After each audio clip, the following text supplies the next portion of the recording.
ઓમ શ્રી ગણેશાય નમઃ. જય શ્રી કૃષ્ણ મિત્રો. ખૂબ જ સરસ મજાની આજે આપણે વાર્તા સાંભળીશું કે રાત્રે એઠા વાસણ મૂકવાથી માં લક્ષ્મી શું કહે છે, શું થાય છે એઠા વાસણ મૂકવાથી.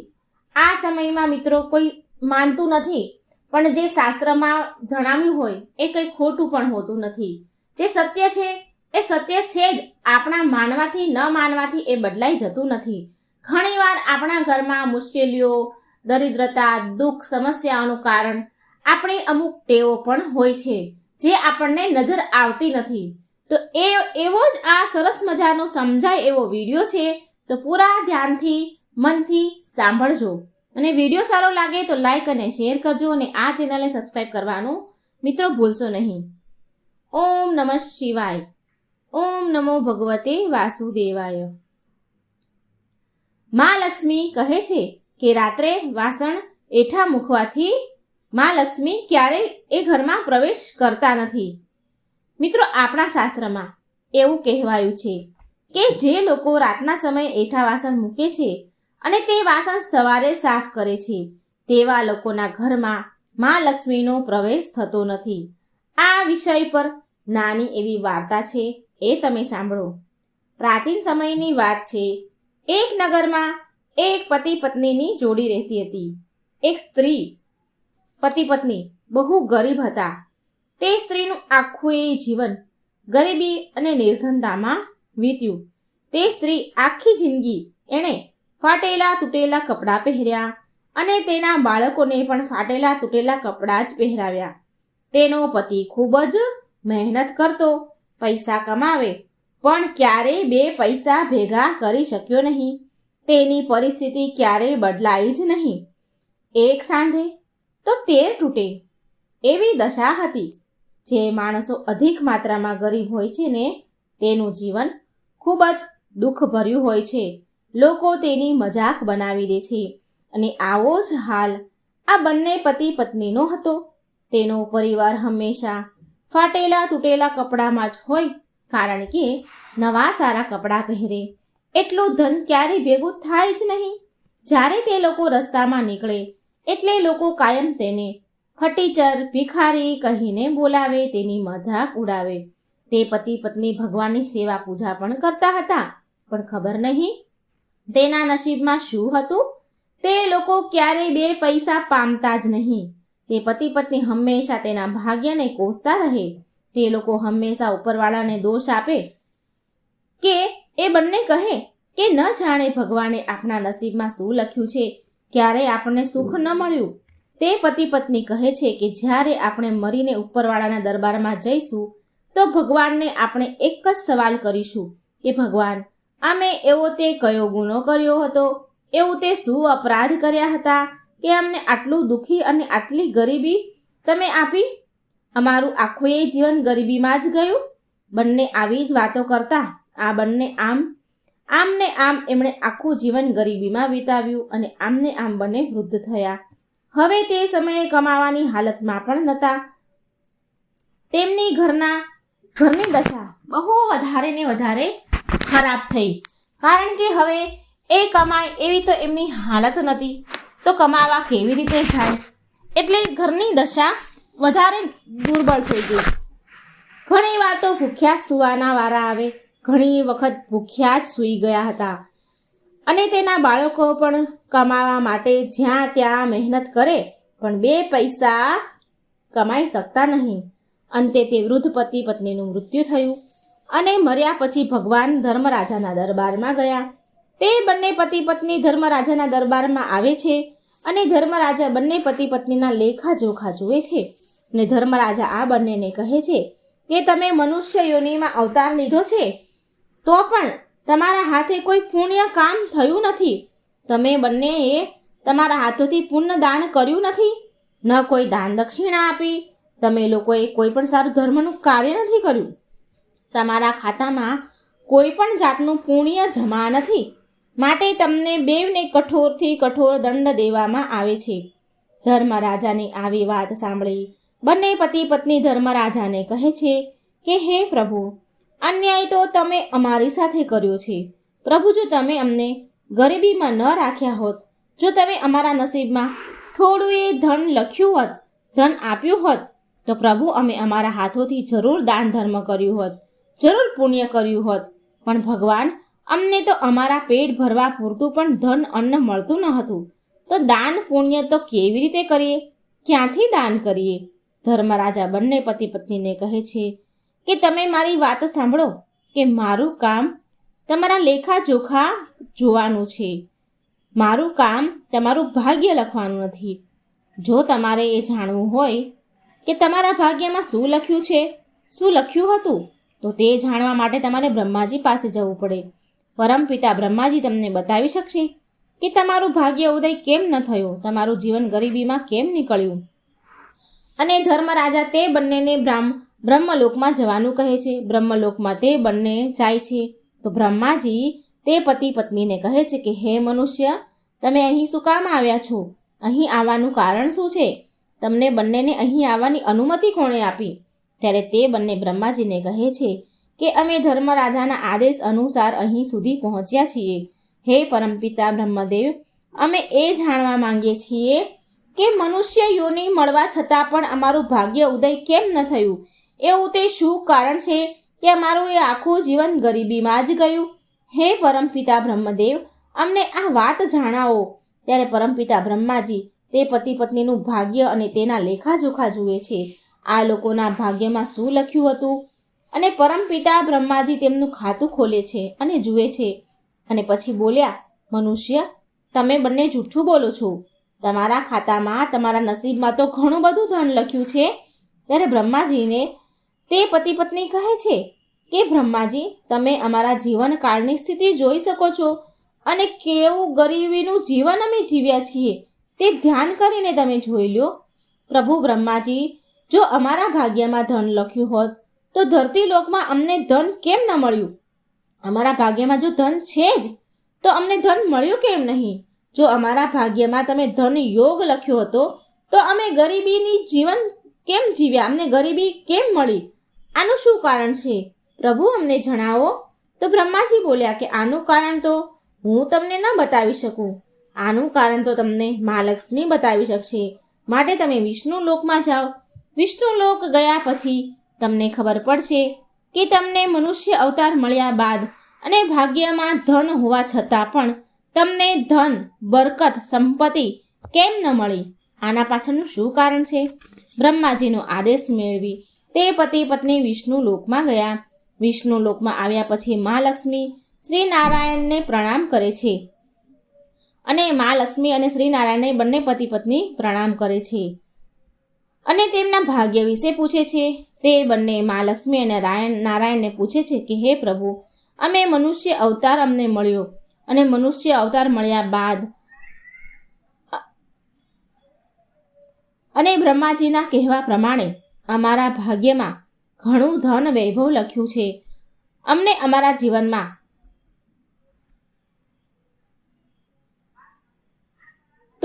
અમારા જીવનમાં ગરીબી કેમ મળી? અમને ધન સંપત્તિ, સુખ, વૈભવ કેમ ન મળ્યું? અમારા ભાગ્યમાં કેટલું બધું ધન હતું.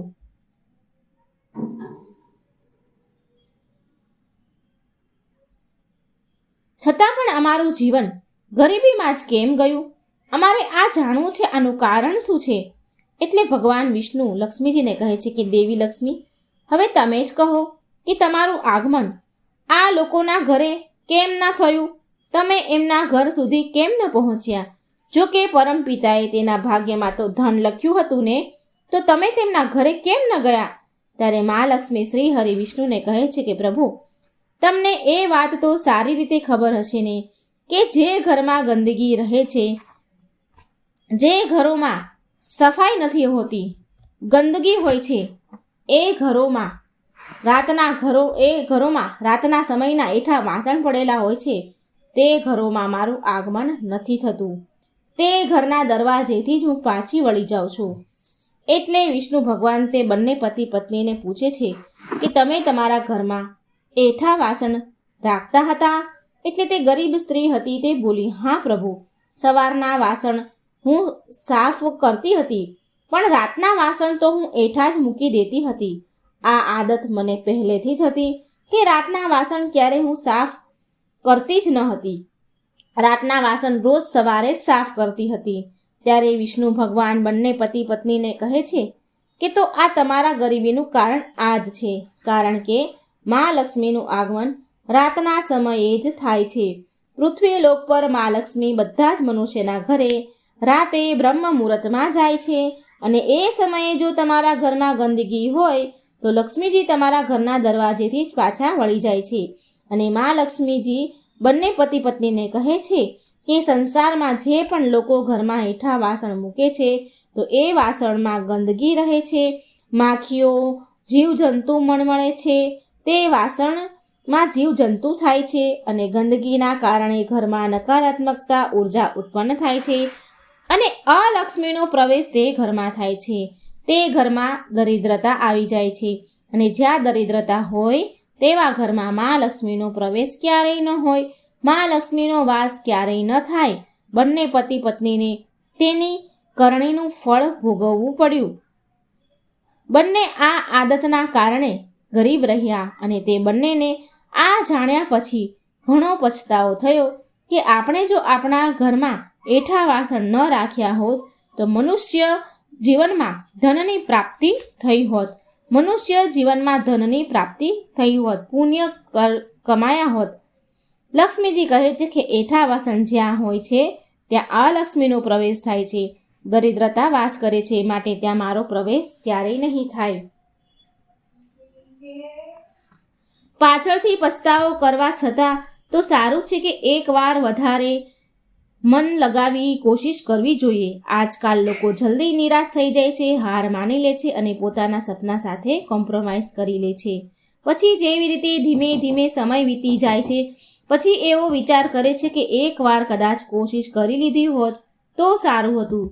તો મિત્રો, આ હતી મા લક્ષ્મીની કથા. મિત્રો, આપણે માતા લક્ષ્મીની, ભગવાન વિષ્ણુની સરસ મજાની કથા સાંભળીશું, માતાજીનો મહિમા સાંભળીશું. વિડીયો અંત સુધી જોજો. માતાજીની, લક્ષ્મીજીની વાર્તા અધૂરી છોડતા નહીં. પૂરા ધ્યાનથી, મનથી અંત સુધી વિડીયોને સાંભળજો. વિડીયો સારો લાગે તો લાઈક અને શેર કરવાનું ભૂલશો નહીં. કોમેન્ટ બોક્સમાં માતાજીનું નામ પણ જરૂર લખજો.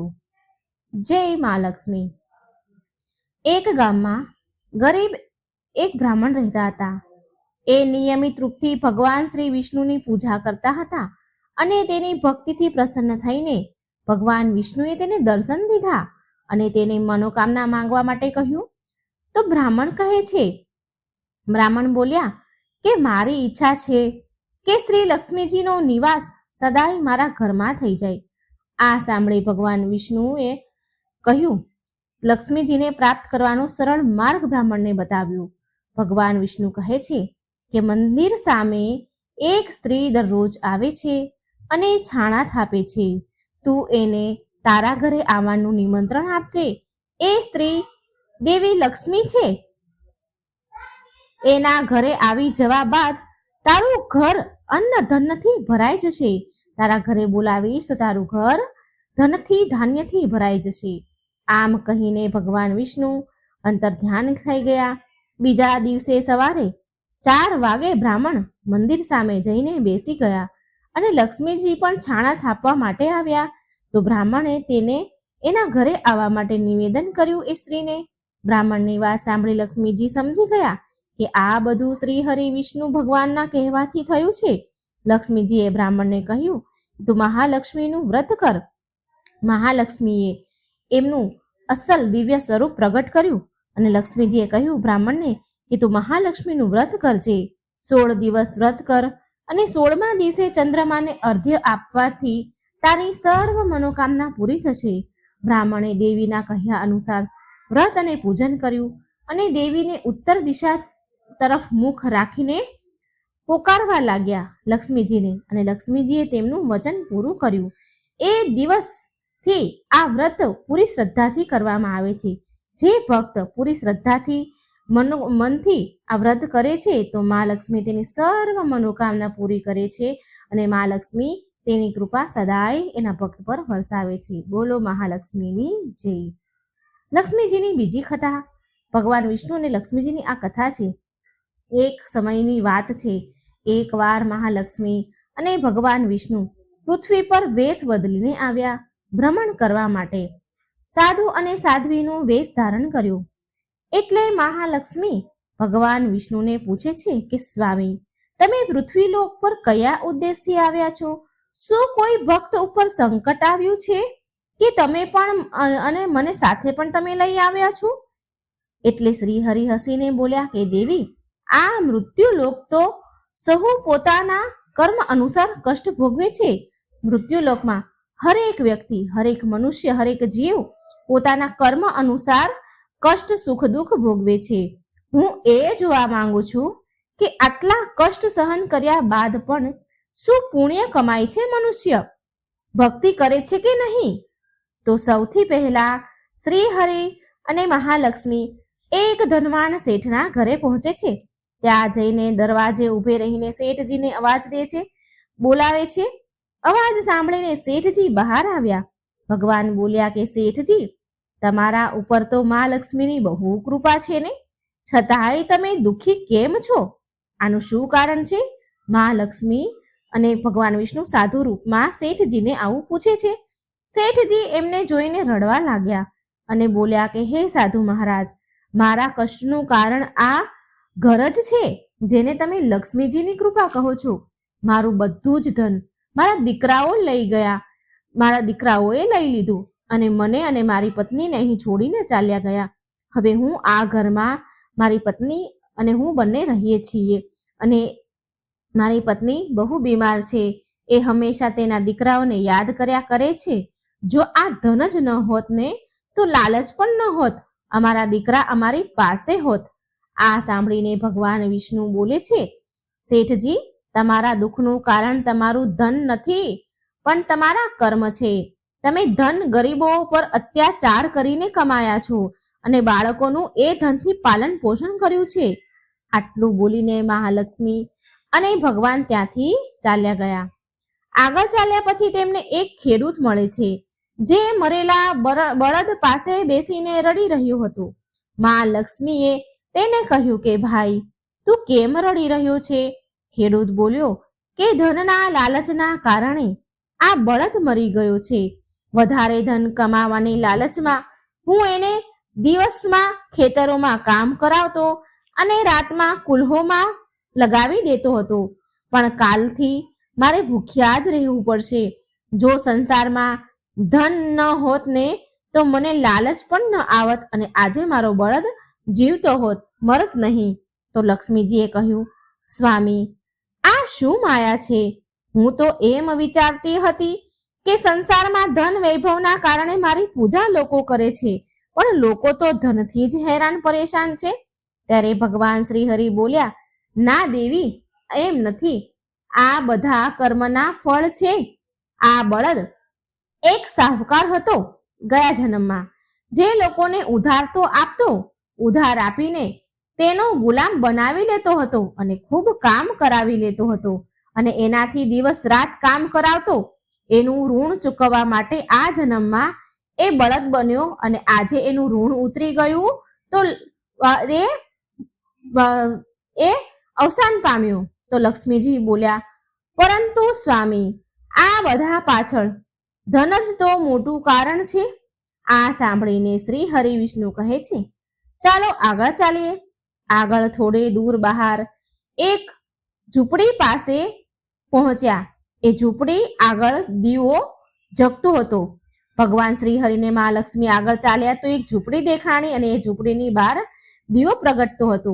ભગવાન વિષ્ણુ ત્યાં ઝૂંપડી પાસે ગયા અને બહાર ઊભા રહીને બૂમ પાડી કે કોઈ છે ઘરમાં? અમને ભોજન કરાવો. આ સાંભળી એક સ્ત્રી ઘરની બહાર આવી બોલી કે હે સાધુજનો, પધારો પધારો, આટલા નાના એવા ઘરમાં તમારું સ્વાગત છે. એ બંને અંદર ગયા. મહાલક્ષ્મી અને શ્રી હરિ અંદર ગયા ઝૂંપડીમાં અને મહાલક્ષ્મી બોલ્યા કે તમે ઘરની બહાર દીવો કેમ મૂક્યો છે? એ સ્ત્રીને કહે છે. ત્યારે એ સ્ત્રી બોલી કે માં, મારું નામ સુજાતા છે. મેં આ દીવો અવર જવર કરનારા લોકો માટે મૂક્યો છે, જેનાથી એ અંધારામાં રસ્તો ન ભટકી જાય. જો એમને કોઈ તકલીફ હોય તો અમે તેને મદદ પણ કરી શકીએ. આ બધું સાંભળીને ભગવાન વિષ્ણુ બોલ્યા કે અમારે તમારા ઘરે ભોજન કરવું છે. આ સાંભળી સુજાતા બોલી કે હે સાધુ મહારાજ, તમારે થોડો સમય રાહ જોવી પડશે ભોજન માટે, કારણ કે મારા પતિ હજી શેઠજીના ઘરે કામ કરી રહ્યા હશે. એ મજદૂરી કરીને જે કમાઈને લાવશે એમાંથી ખાવાનો સામાન લાવશે, ત્યારે જ હું તમને ભોજન કરાવી શકીશ. આ સાંભળી લક્ષ્મીજી બોલ્યા કે તારી પાસે તો ધન નથી, જો તારા પતિ કંઈ નહીં લાવે તો શું થશે? સુજાતા બોલી કે શ્રી હરિ અને મહાલક્ષ્મીની કૃપાથી એક સમયનું ભોજન તો અમને જરૂર મળી જાય છે. એ અમારા માટે ઘણું છે, ઘણું બધું છે. એટલું અમારા માટે ભગવાનની કૃપાથી અમે અત્યાર સુધી ક્યારેય ભૂખ્યા નથી સૂતા, તો આજે પણ ભૂખ્યા નહીં સૂઈએ. આનાથી વધારે લાલચ અમને નથી. થોડી વારમાં સુજાતાનો પતિ આવ્યો અને સામાન લઈ આવ્યો અને બંનેએ જમવાનું બનાવ્યું અને સાધુ મહારાજ અને તેની પત્ની જે ભગવાન હતા તેમની સામે મૂક્યું. જમવાનું મૂકીને સુજાતા બોલી, આ રૂખું સુખું અમે ભગવાનનો પ્રસાદ સમજીને ગ્રહણ કરીએ છીએ રોજ. તમે પણ પ્રસાદ સમજીને ગ્રહણ કરો. તમે પણ પ્રસાદ સમજીને જમો. આનાથી તમને સંતોષ મળશે, સંતુષ્ટિ મળશે. ભગવાન વિષ્ણુ અને મા લક્ષ્મીએ પ્રેમથી ભોજન કર્યું. ભોજન કર્યા પછી લક્ષ્મીજી બોલ્યા કે અમે તો ભોજન કરી લીધું, પણ તમારા માટે કંઈ જ નથી વધ્યું. સુજાતા બોલી, નહીં નહીં, હજી એક ચોખાનો દાણો બચ્યો છે, એ અમારા માટે ઘણો છે. ભગવાનનો પ્રસાદ ચાખવા પણ મળી જાય ને તો એ પરમ સૌભાગ્યની વાત છે. બંને પતિ પત્નીનું સમર્પણ પ્રેમ જોઈને ભગવાન વિષ્ણુ અને મા લક્ષ્મી એના અસલ સ્વરૂપમાં પ્રગટ થયા. શ્રી હરિ બોલ્યા કે સૌથી મોટું ફળ સંતોષનું છે. ધન બધા માટે જરૂરી છે, પરંતુ લાલચમાં ફસાયેલો માણસ એ ધનનું પણ સુખ નથી ભોગવી શકતો. તમે બંને આજે પોતે ભૂખ્યા રહીને અમને ભોજન કરાવ્યું છે. આજથી આ ઘરમાં અન્ન ધનના ભંડાર ભર્યા રહેશે. બંને પતિ પત્ની એના ચરણોમાં પડી ગયા અને બોલ્યા, ભગવાન, જો તમારે અમને કંઈક આપવું જ હોય તો તમારી ભક્તિ પ્રદાન કરો, તમારી ભક્તિ આપો. ભગવાન વિષ્ણુ અને મા લક્ષ્મીએ તેને આશીર્વાદ આપ્યા અને અંતર ધ્યાન થઈ ગયા. એ દિવસથી બંને પતિ પત્ની ભજન અને સત્સંગમાં બધો જ સમય વિતાવા લાગ્યા. બોલો જય શ્રી હરિ ભગવાન વિષ્ણુની જય, મહાલક્ષ્મીની જય. મહાલક્ષ્મીની વૈભવલક્ષ્મીની વ્રત કથા. એક સમયની વાત છે. એક શહેરમાં શીલા નામની સ્ત્રી એના પતિ સાથે રહેતી હતી.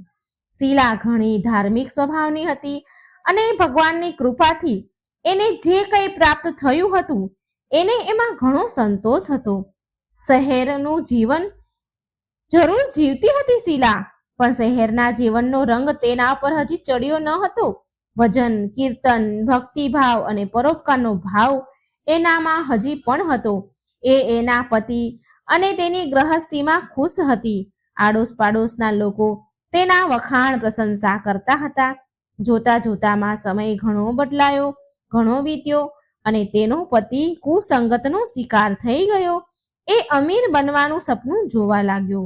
વધારે ને વધારે ધન મેળવવાને લાલચમાં ખોટા રસ્તા પર ચાલી નીકળ્યો. જીવનના રસ્તા પર ભટકવાના કારણે તેની સ્થિતિ ભિખારી જેવી થઈ ગઈ. ખરાબ મિત્રો સાથે સંગત થઈ ગઈ. ખરાબ મિત્રો સાથે રહેવાથી તે દારૂ, જુગાર અને નશાવાળા પદાર્થોનું સેવન કરવા લાગ્યો. આ ખરાબ આદતોના કારણે તેને બધું જ ખોઈ દીધું. તે શીલા સાથે મારપીટ કરવા લાગ્યો. શીલાના ઘરેણા ગીરવે મૂકી દીધા. તેનું ઘર અને તેની આવી પરિસ્થિતિ જોઈ અને શીલા બહુ દુઃખી રહેવા લાગી. પરંતુ એ ભગવાન પર બહુ શ્રદ્ધા રાખતી હતી, ભગવાન પર વિશ્વાસ રાખવા વાળી હતી અને તેને ભગવાન પર બહુ વિશ્વાસ હતો. એક દિવસ બપોરના સમયમાં તેના ઘરના દરવાજે કોઈકે દરવાજો ખખડાવ્યો. એટલે શીલાએ દરવાજો ખોલ્યો તો સામે પાડોશના ડોશીમાં ઊભા હતા. માજીના ચહેરા ઉપર એક વિશેષ તેજ, પ્રેમ અને સ્નેહ હતો. એમના ચહેરા પર સ્નેહ છલકી રહ્યો હતો. દેવી જેવા દેખાતા હતા. શીલાએ માજીને ઘરની અંદર લાવી અને બેસવા માટે કહ્યું. માજી બોલ્યા, કેમ શીલા, મને ઓળખી નહીં તું? દર શુક્રવારે લક્ષ્મીજીના મંદિરે ભજન કીર્તન કરવા માટે તું આવતી હતી ને?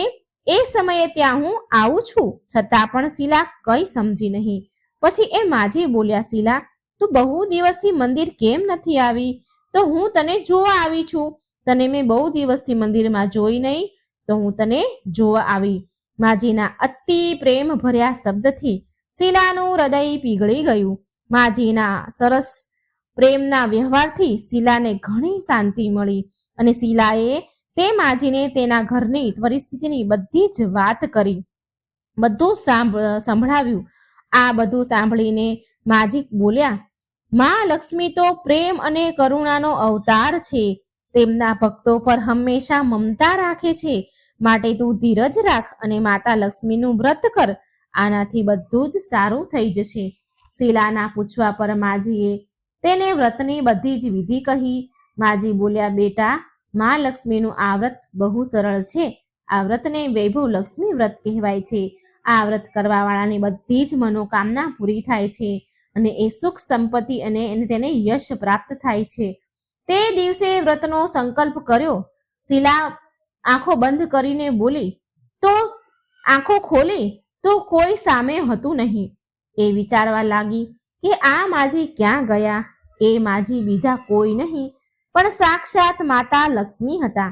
બીજા દિવસે શુક્રવાર હતો તો સવારે વહેલા ઉઠી સ્નાન કરીને સ્વચ્છ વસ્ત્ર પહેરીને શીલાએ માજીના કહ્યા પ્રમાણે પૂરા મનથી વૈભવ લક્ષ્મીનું વ્રત કર્યું. અંતે પ્રસાદનો ભોગ લગાવ્યો. આ પ્રસાદ શીલાએ સૌથી પહેલા એણે એના પતિને આપ્યો, તેના પતિને ખવડાવ્યો. પ્રસાદ ખાતાની સાથે તેના પતિના સ્વભાવમાં ઘણો બધો ફરક પડી ગયો. તેણે શીલાને મારકૂટ કરવાનું બંધ કર્યું અને હેરાન પણ ન કરી. તેના મનમાં વૈભવ લક્ષ્મી વ્રત માટે શ્રદ્ધા વધી ગઈ. શીલાએ પૂરી શ્રદ્ધા અને ભક્તિથી 21 શુક્રવારનું વ્રત પૂર્ણ કર્યું. 21મા શુક્રવારે કહ્યા પ્રમાણે ઉદ્યાપન વિધિ કરીને 7 સ્ત્રીઓને વૈભવ લક્ષ્મી વ્રતની 7 પુસ્તકો ઉપહારમાં આપ્યા. પછી માતા લક્ષ્મીના ધન લક્ષ્મીના સ્વરૂપની છબીને વંદન કરીને માને મનમાં તે પ્રાર્થના કરવા લાગી. ધન લક્ષ્મી સ્વરૂપની છબીને વંદન કરી અને પ્રાર્થના કરવા લાગી કે હે મા ધનલક્ષ્મી, મેં તમારું વૈભવ લક્ષ્મીનું વ્રત કરવાની માનતા કરી હતી. એ વ્રત આજે મેં પૂર્ણ કર્યું છે. મારી બધી જ વિપત્તિ સંકટ દૂર કરો માં. અમારું બધાનું કલ્યાણ કરજો. જેને સંતાન ન હોય તેને સંતાન આપો. સૌભાગ્યવતી સ્ત્રીને અખંડ સૌભાગ્ય આપો. કુંવારી દીકરીને મન ગમતો ભરથાર આપો. તમારું આ ચમત્કારી વૈભવ લક્ષ્મી વ્રત જે પણ સ્ત્રી કરે તેની બધી જ વિપત્તિ દૂર કરો. બધાને સુખ સંપત્તિ આપો. આવું બોલીને લક્ષ્મીજીના ધન લક્ષ્મી સ્વરૂપની છબીને શીલાએ પ્રણામ કર્યા. વ્રતના પ્રભાવથી શીલાનો પતિ સારો બની ગયો. સારો કુસંગત એને છોડી દીધી. બધો નશો કરવાનો છોડી દીધો અને મહેનત કરી, તનતોડ મહેનત કરીને ધન કમાવા લાગ્યો અને શીલાના ગીરવે મૂકેલા ઘરેણા પણ એણે છોડાવી દીધા. ઘરમાં ધનનો વરસાદ વરસ્યો. ઘરમાં પહેલાની જેવી સુખ શાંતિ છવાઈ ગઈ. તો આવો છે લક્ષ્મીજીના વૈભવ લક્ષ્મીજીના વ્રતનો પ્રભાવ. બોલો મહાલક્ષ્મીની જય. જય શ્રી હરિ વિષ્ણુ. હવે આપણે મા લક્ષ્મીના મહેલની કથા સાંભળીશું. એકવાર મા લક્ષ્મીએ માતા પાર્વતીને તેનો સુંદર અને ભવ્ય મહેલ જોવા માટે બોલાવ્યા. હવે આ તો મા લક્ષ્મીનો મહેલ, માટે તે મહેલમાં કોઈ પણ પ્રકારની કમી થોડી હોય. તે મહેલની ઝગમગાહટ, ચમક દૂર દૂર સુધી દેખાઈ રહી હતી. મોટા મોટા ઝરૂખા, અનેક પ્રકારના ફૂલ, સુંદર બગીચામાં જાત જાતના ફૂલો. માતા પાર્વતીએ સુંદર મહેલ જોયો. મહેલની સુંદરતા જોઈને મા તો હેરાન રહી ગયા. માતા પાર્વતીને માતા લક્ષ્મીથી થોડી ઈર્ષ્યા થઈ એટલે માં પાર્વતી બોલ્યા, હું પણ મહાદેવને કહીશ અને એક આવો જ સુંદર મહેલનું નિર્માણ કરાવીશ. માતા લક્ષ્મીએ પાર્વતીજીને મજાક ઉડાડતા કહ્યું કે મહાદેવ તો ગળામાં સાપ લપેટીને ફરે છે, શરીર પર રાખ ચોપડીને ભભૂત ચોપડીને રહે છે અને ભાંગ પીધા કરે છે, બરફના ડુંગરા પર ફર્યા કરે છે. એ ક્યાં બનાવી શકે આવો મહેલ? મા લક્ષ્મીની આવી વાત સાંભળી મા પાર્વતીને બહુ ખોટું લાગ્યું અને પછી એ ત્યાંથી ચાલ્યા ગયા અને તે મહાદેવ પાસે આવીને જીદ કરવા લાગ્યા કે મને પણ એક મહેલ જોઈએ. હું હમણાં જ મા લક્ષ્મીનો મહેલ જોઈને આવી છું, મને એનાથી પણ સુંદર મહેલ જોઈએ. મા પાર્વતીજી મહાદેવ પાસે હઠ કરવા લાગ્યા અને પાર્વતીજી કહે છે, તમે તો દેવોના દેવ મહાદેવ છો અને બધા દેવતા તો સુંદર સુંદર મહેલોમાં રહે છે, પણ તમે બરફના ડુંગરામાં રહો છો. આવી રીતે રહેવાથી તમારી માન પ્રતિષ્ઠામાં કમી આવી જશે, ઘટી જશે. આવી રીતે રહેવું તમને શોભા નથી દેતું મહાદેવ. પ્રભુ તમને આવી રીતે શોભા નથી દેતું. માતા પાર્વતીએ તો જીદ પકડી લીધી અને કહે છે કે મારે એવો મહેલ જોઈએ છીએ, એવા મહેલમાં રહેવું છે જે ત્રણેય લોકમાં ક્યાંય ન હોય. મહાદેવ બધું જ જાણતા હતા, પણ તે પાર્વતીજીની વાત માનતા ન હતા. મહાદેવ કહે છે, અરે દેવી, હું તો યોગી છું, હું મહેલમાં ચેનથી નહીં રહી શકું. મને તો આવી રીતે જ રહેવામાં આનંદ આવે છે. પણ મા પાર્વતી માન્યા નહીં અને છેવટે મહાદેવને તો ઝૂકવું જ પડ્યું. સ્ત્રી હઠ આગળ કોનું ચાલે? મહાદેવ મહેલ બનાવવા માટે વિશ્વકર્માજીને બોલાવ્યા અને તેમને એવો મહેલ બનાવવાનું કહ્યું કે જેની બરાબરી ત્રણેય લોકમાં ક્યાંય ન થાય, ક્યાંય ત્રણેય લોકમાં એવો મહેલ ન હોય. વિશ્વકર્માજી મહેલ બનાવવા માટે જગ્યા શોધવા લાગ્યા. શોધતા તેમને એક એવી જગ્યા મળી જે ચારેય બાજુથી પાણીથી ઢંકાયેલી હતી અને વચ્ચે 3 સુંદર પર્વત દેખાઈ રહ્યા હતા અને તે જગ્યા સુંદર ફૂલો અને વનસ્પતિઓથી ભરેલી હતી. મિત્રો, આ બીજી કોઈ પણ નહીં પણ લંકા હતી. વિશ્વકર્માજી તેમના કામમાં તો લાગી ગયા અને વિશ્વકર્માજીએ થોડા જ સમયમાં સુંદર મહેલ તૈયાર કરી દીધો. તેની સુંદરતા તો અપાર હતી. પૂરો મહેલ સોનાથી બન્યો હતો. મોટા મોટા સોનાના ઝરૂખા, સુંદર સુંદર બાગ બગીચા. મહેલ એટલો બધો સુંદર હતો કે જે પણ તેને અંદર જાય, જે પણ તે મહેલને જુએ તે તેના વખાણ કરતા જ ન થાકે. માતા પાર્વતીએ ગૃહ પ્રવેશનું મુહૂર્ત નીકાળ્યું. બધા દેવી દેવતાઓને બોલાવવામાં આવ્યા અને ગ્રહ પ્રવેશની પૂજા માટે તેમણે રાવણને બોલાવ્યો. કારણ કે રાવણ બહુ વિદ્વાન પંડિત હતો. રાવણે ગ્રહ પ્રવેશની પૂજા પૂરી વિધિ વિધાનથી કરાવી. પૂજા સમાપ્ત થયા પછી ભોળાનાથે રાવણને દક્ષિણા માંગવાનું કહ્યું અને રાવણના મનમાં પણ લાલચ આવી ગઈ અને આ રાવણ પણ તે સોનાના મહેલને જોતો જ રહી ગયો હતો. રાવણ બોલ્યો, મને તો દક્ષિણામાં આ મહેલ જ જોઈએ છે. પાર્વતીજી આ સાંભળીને બહુ દુઃખી થઈ ગયા અને સાથે તેમને બહુ જ ક્રોધ આવી રહ્યો હતો. મા પાર્વતી બોલ્યા, રાવણ, તે મને બહુ દુઃખી કરી છે. મેં કેટલી હઠ કરીને મહાદેવ પાસે આ મહેલ બનાવડાવ્યો અને તે આ મહેલ જ મારી પાસેથી માંગી લીધો. જે મારું અરમાન હતું, મારું સપનું હતું, મારી ઈચ્છા હતી, એ જ તે માંગી લીધું. મા પાર્વતી કહે છે, રાવણ, તું કઈ બીજું પણ માંગી શકતો હતો, પણ તે મહેલ માંગીને મારું સપનું તોડી નાખ્યું. માને બહુ ક્રોધ આવ્યો. બહુ ક્રોધમાં આવીને મા પાર્વતીજી રાવણને શ્રાપ આપે છે કે મહાદેવનો જ એક અંશ એક દિવસ આ મહેલને બાળીને રાખ કરી દેશે અને તેની સાથે જ તારા કુળનો પણ વિનાશ પ્રારંભ થઈ જશે. તે મા પાર્વતીનો જ શ્રાપ હતો, જેના કારણે ભગવાન શિવનો અવતાર હનુમાનજીએ લંકાને સળગાવી દીધી હતી. તો મિત્રો આ હતી મહાલક્ષ્મી અને મા પાર્વતીની સરસ મજાની વાર્તા. સાંજના કચરો વાળવા વિશેની કથા છે. મિત્રો સવારમાં બ્રહ્મ મુહૂર્તમાં કચરો વાળવો એ તો આપણે બધા જ જાણીએ છીએ અને ઘણા લોકો કરતા પણ હશે. પણ સાંજના જે 4 વાગ્યાનો કચરો વાળવાનો જે સમય છે આ વિશે ઘણું બધું સમજવા જેવું છે. આ વાર્તામાં લક્ષ્મીજી કહે છે. ખૂબ જ સરસ મજાનો વિડીયો છે મિત્રો, અંત સુધી સાંભળજો. આ વાત લગભગ હજી સુધી કોઈ નહીં સાંભળી હોય તો એક વાર્તાના માધ્યમથી આપણે સાંભળીએ. આપણા વડીલ કહે છે કે સાંજે 4 વાગે કચરો જરૂર વાળવો જોઈએ. એમનું કહેવું એકદમ સાચું છે અને હજી પણ જે કહે છે આપણા વડીલો એ સાચું જ કહે છે. સાંજના 4 વાગે કચરો વાળવાથી ઘરની દરિદ્રતા જતી રહે છે. ઘરમાં સુખ સમૃદ્ધિનો વાસ થાય છે. સુખ સમૃદ્ધિના ભંડાર ભર્યા રહે છે. મા લક્ષ્મી એના જ ઘરમાં નિવાસ કરે છે જ્યાં સાફ સફાઈ સ્વચ્છતા હોય છે, ઝાડા નથી હોતા, જ્યાં દરિદ્રતા નથી રહેતી. જે સ્ત્રી વહેલી સવારે બ્રહ્મ મુહૂર્તમાં ઉઠીને કચરો વાળી સ્નાન કરીને રસોઈની સફાઈ કરે છે, રાતના રેઠા વાસણ નથી હોતા જેના ઘરમાં, ત્યાં મા લક્ષ્મીનો હંમેશા વાસ રહે છે. મા લક્ષ્મીનો હંમેશા ત્યાં આશીર્વાદ બન્યો રહે છે.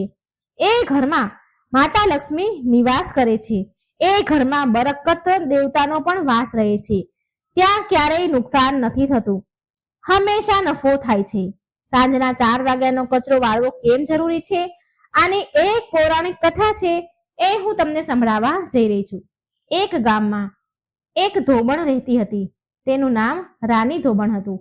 તેને 2 દીકરા અને 2 દીકરાની વહુ હતી. ધોબણના પતિનું મૃત્યુ બહુ પહેલા થઈ ગયું હતું. રાણી ધોબણનો નિયમ હતો કે એ દરેક ગુરુવાર અને અમાસના દિવસે ઘાટ પર કપડાં ધોવા જતી ન હતી. એનું પૂરું જીવન લોકોના કપડાં ધોઈને જ નીકળ્યું છે. ગુરુવાર અને અમાસના દિવસે તે લોકોના કપડાં ધોતી ન હતી. બીજો તેનો નિયમ હતો કે ઘરમાં એ સાફ સફાઈ કરતી હતી. 4 રૂમનું મકાન હતું પણ હંમેશા ચમકતું રહેતું હતું.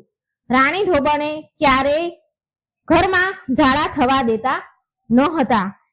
એ રોજ સાંજ થતા પહેલા એ ઘરમાં કચરો વાળતી અને મુખ્ય મેન દરવાજા સુધી કચરો વાળતી હતી અને કહેતી હતી કે દરિદ્રતા ઘરેથી જાઓ અને સુખ સમૃદ્ધિ ઘરમાં આવો. એની આડોશી પાડોશી પણ સફાઈ વિશે રાણી ધોબણનું ઉદાહરણ આપતી હતી કે સાફ સફાઈ હોય તો રાણી ધોબણ જેવી.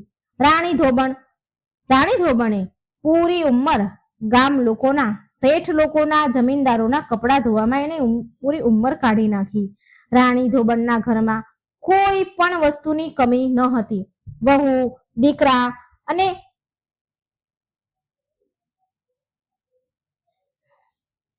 હવે વહુ અને દીકરા પણ કપડા ધોવાનું કામ કરવા લાગ્યા, કારણ કે હવે રાણી ધોબણની ઉંમર થઈ ગઈ હતી. એનાથી હવે કામ બહુ થતું ન હતું. એટલે કપડા ધોવાનું કામ તેણે તેના દીકરાઓને સોંપી દીધું હતું. એ ઘરે જ રહેતી હતી. રાણી ધોબણ હવે ઘરે જ રહે છે, પણ ઘરની સાફ સફાઈ ની પૂરી જવાબદારી હજી એના ઉપર જ હતી. આખા ઘરનું કામ અને સાફ સફાઈ હજી એ રાણી ધોબણ જ કરતી હતી. એક દિવસની વાત છે, રાણી ધોબણ બીમાર પડી ગઈ એટલે એને ખાટલો પકડી લીધો. 2-4 દિવસ તો વહુએ ઘરની સાફ સફાઈ બહુ સારી રીતે કરી, પણ જેમ જેમ દિવસ વીતવા લાગ્યા તો ઘરની સાફ સફાઈનું ધ્યાન દેવાનું વહુએ બંધ કરી દીધું. આ બાજુ રાની ધોબણ પથારીમાં રહીને ઘરની હાલત જોઈને દુખી રહેવા લાગી. એક દિવસ એના દીકરાને કહ્યું કે બેટા, વહુઓને કહો ને કે ઘરની સાફ સફાઈ ચોખ્ખાઈ પર ધ્યાન આપે, રોજ સવારે અને સાંજે કચરો વાળે, નહીં તો આપણા ઘરમાંથી દરિદ્રતા, લક્ષ્મીજી ચાલે જશે ને દરિદ્રતા આવશે, ઘરમાં દરિદ્રતાનો વાસ થઈ જશે. દીકરાઓ પણ બંને દીકરાઓએ એક કાને સાંભળ્યું અને બીજા કાનેથી કાઢી નાખ્યું. રાણી ધોબણ પથારીમાં પડ્યા બડબડતી હતી, હે મા લક્ષ્મી, મેં પૂરું જીવન, મારી પૂરી ઉંમર ઘરમાં સાફ સફાઈ રાખી છે, રોજ સવારે સાંજે કચરો વાળ્યો છે અને એના કારણે તમે મારા ઘરમાં બિરાજમાન રહ્યા છો. પણ હવે મારી વહુઓ નથી કરી રહી આ કામ, પણ તમે મારું ઘર છોડીને ક્યારેય ન જતા માં. મારા ઘરમાં દરિદ્રતા આવવા ન દેતા. એક દિવસ માં લક્ષ્મીએ વિચાર્યું કે ધોબણની વહુને તો રસ્તા ઉપર લાવી જ પડશે, એને ભાન ઠેકાણે લાવવું જ પડશે. ત્યારે માં લક્ષ્મી એક વૃદ્ધ ડોશીનું રૂપ લઈને રાણી ધોબણની ધર્મની બહેન બનીને એમના ઘરે આવ્યા અને એમની સાથે એક લોખંડની પેટી પણ લાવ્યા હતા અને માં લક્ષ્મી તેમની સાથે રહેવા લાગ્યા. એટલે એક દિવસ બંને વહુએ ડોશી બનેલા લક્ષ્મીજીને પૂછ્યું, માસીજી, આ તમારી પેટીમાં શું છે? ત્યારે માતા લક્ષ્મી બનેલા ડોશી બોલ્યા, અરે વહુઓ, મારે કોઈ સંતાન નથી, પતિ પણ નથી રહ્યા, તો આ ધન ભરેલી પેટીને હું શું કરીશ? મેં વિચાર્યું કે મારી બહેનના દીકરાઓ પણ મારા જ દીકરાઓ છે ને, હું આ ધન તમને બંનેમાંથી એકને આપીશ, જે ઘરનું બધું જ સારી રીતે કામ કરશે અને જે હું કહીશ એ બધા કામ કરશે, તો હું એને આ ધન ભરેલી પેટી આપી દઈશ. હવે ધોબણની વહુઓ તો બહુ ખુશ થઈ ગઈ. બંને વહુઓ તેમની સાસુ અને માસીજીની ખૂબ સેવા કરવા લાગી. જેવું સાસુ અને ડોશી બનેલા લક્ષ્મીજી કહે એવો બંને વહુઓ હવે કરવા લાગી. વહુઓ પ્રેમથી રહેવા લાગી. તેમની વચ્ચે જે લડાઈ ઝઘડા થતા હતા એ પણ બંધ થઈ ગયા. રોજ સવારે બ્રહ્મ મુહૂર્તમાં ઉઠે અને પૂરા ઘરમાં કચરો વાળે અને પછી સ્નાન વગેરે કરી ચૂલો રસોડું બધું સાફ કરી અને ઘાટ પર કપડાં ધોવા જાય. સાંજે 4 વાગે કચરો વાળે. આવી રીતે પૂરો દિવસ કામ કરતી. ક્યારે આમ 1 મહિનો વીતી ગયો, કઈ ખબર જ ન પડી.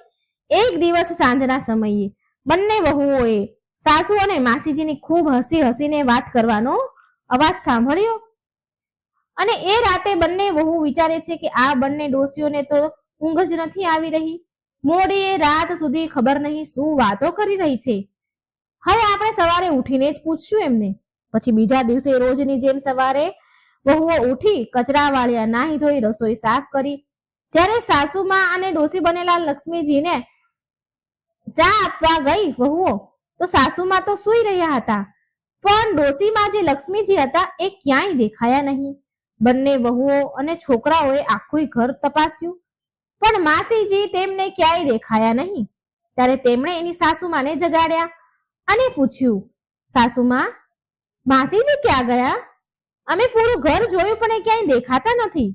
ત્યારે મોટા દીકરાએ માસીની જે લોખંડની પેટી હતી એ ખોલીને જોયું તો એમાં માતા લક્ષ્મીની બહુ જ સુંદર મૂર્તિ હતી. સાથે એમાં એક ચિઠ્ઠી પણ લખેલી હતી. દીકરાએ પત્ર મોટેથી વાંચ્યો અને બધાએ સાંભળ્યો. એમાં લખ્યું હતું કે મારા બાળકો, હું તમને સુધારવા આવી હતી.